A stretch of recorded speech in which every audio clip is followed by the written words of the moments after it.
Oh, Eeyore, you're all wet. That happens when you've been in a river a long time, Piglet. How did you fall in, Eeyore? I was bounced. Did somebody push you? Somebody bounced me. I was thinking by the side of the river, minding my own business, when I received a loud bounce. But who did it?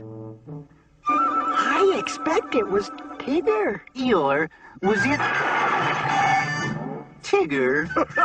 Hello, Rabbit. Tigger, what happened just now? Just when? When you bounced Eeyore into the river. Well, I didn't bounce him. He bounced me. Oh, I didn't really. I just had a cough, you see, and I happened to be behind Eeyore, and I said,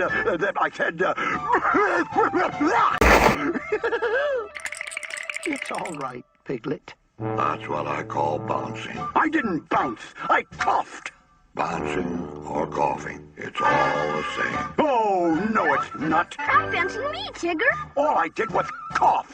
You bounced, Coughed. bounced. Coughed. Excuse me, perhaps I can help. Who said that? It's the narrator. In order to find out what really happened, we'll simply return to the spot where Eeyore was thinking by the side of the river, up at the top of page 245. There's Eeyore.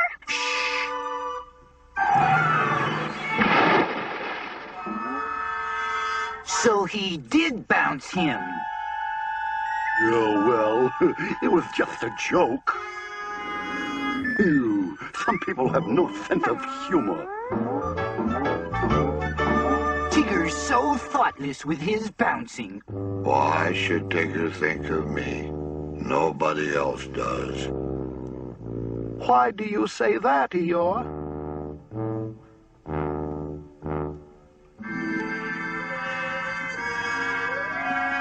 Without question, something was troubling Eeyore.